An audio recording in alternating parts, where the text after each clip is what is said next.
నేను అడుగుతున్న ముఖ్యమంత్రి గారిని, మొన్న మధ్య పేపర్లో చూసిన ప్రెస్ మీట్లో ఒక మాట, ప్రశాంత్ కిషోర్ గారు వేరే రాష్ట్రాల ఎన్నికల్లో బిజీగా ఉన్నారు, ఆ ఎన్నికలు కాగానే తెలంగాణ రాష్ట్రానికి వస్తారు, వారి సహాయ సహకారం తీసుకుంటాము అని. నేను అడుగుతున్న ముఖ్యమంత్రి గారిని, 1985 టు 2018 వరకు ఒక్కనాడు కూడా ఓడిపోకుండా అనేక సార్లు ఎమ్మెల్యే గెలిచినటువంటి వ్యక్తి, అనేక సార్లు ఎంపీగా గెలిచిన వ్యక్తి, ఒక పార్టీ అధినేతగా పార్టీని నడిపించిన వ్యక్తి. మరి అలాంటి వ్యక్తికి ప్రజల నాడు తెలియదా? ప్రజలు ఎట్లా ఓట్లతో తెలియదా? ప్రజల స్పందన అర్థం కాదా?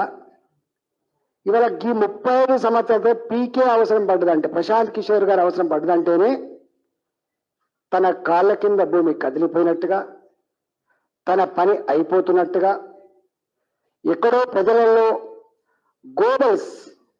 గోబల్స్ ఫిలాసఫీని ప్రాపగండ చేసి దాన్ని పుణికిపుచ్చుకొని దాన్నే నిజమని ప్రజలను నమ్మించి ఈ హుజరాబాద్ ఎన్నికల సందర్భంగా 100 కోట్ల రూపాయలు ఖర్చు పెట్టిన, 1000 కోట్ల రూపాయల దళిత బంధు స్కీములు ఇచ్చిన, 100 కోట్ల రూపాయలతో గొర్రెల పథకాలు అమలు చేసిన, రాత్రికి రాత్రి మిషన్లు వచ్చి రోడ్లు వేసిన, మురులు కట్టిన, కర్ర కాల్చి వాత పెట్టింది. కాబట్టి నా పరిజ్ఞానం సరిపోవట్లేదు, నా కుతంత్రాలు నా కుట్రలు సరిపోతలేవు, ఇక ప్రశాంత్ కిషోర్ అయితేనే మొత్తం దేశవ్యాప్తంగా ఏమేమి చేసిందో అవన్నీ అమలు చేయొచ్చు, బెంగాల్లో ఏం జరిగిందో అమలు చేయొచ్చు అని చెప్పి దాన్ని అడాప్ట్ చేసుకున్నట్టుగా వారు చెప్తా ఉన్నారు.